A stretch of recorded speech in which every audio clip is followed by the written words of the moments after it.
ಗಾಡಿಯಲ್ಲಿ ಕುತ್ಕೊಂಡ ತಕ್ಷಣ ನಿಮಗೆ ವಾಂತಿ ಬರೋದಂಗೆ ಆಗೋದು, ಹೊಟ್ಟೆಲೆಲ್ಲ ತಳಮಳ ಆದಂಗೆ ಆಗುತ್ತೆ. ಯಾಕೆ ಗೊತ್ತಾ? ಅವತ್ತಿನ ಅವ್ರ ಶರೀರದಲ್ಲಿ ಆಗೋ ಕ್ರಿಯೆ ಬಗ್ಗೆ ತಿಳ್ಕೊಳ್ಳೋಣ. ನಾನು ನಿಮ್ಮ ವೈದ್ಯರು.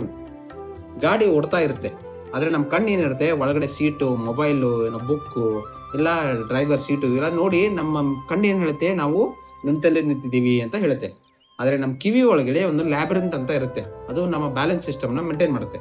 ಅದು ಏನು ಹೇಳುತ್ತೆ ಮೆದುಳಿಗೆ ಅಂದರೆ, ಇಲ್ಲ ನೀನು ಮೂವ್ಮೆಂಟ್ ಆಗ್ತಾ ಇದೆಯಾ, ನೀನು ಚಲಿಸ್ತಾ ಇದೆಯಾ ಅಂತ ಹೇಳುತ್ತೆ.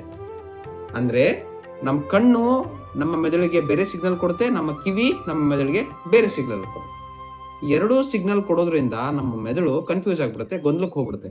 ಆ ಗೊಂದಲನೇ ನಾವು ಏನಂತೀವಿ ಅಂದರೆ ಮೋಷನ್ ಸಿಕ್ನೆಸ್ ಅಂತ ಕರಿತೀವಿ. ಈ ಮೋಷನ್ ಸಿಕ್ನೆಸ್ ಆಗೋದ್ರಿಂದ ತಲೆ ಸುತ್ತ ಬಂದಂಗೆ ಆಗೋದು, ಸಣ್ಣಗೆ ಬೆವರು ಬಂದಂಗೆ ಆಗೋದು, ವಾಕರಿಕೆ ಆಗೋದು, ಕೆಲವೊಂದು ಜನಕ್ಕೆ ವಾಂತಿನೇ ಆಗ್ಬಿಡುತ್ತೆ.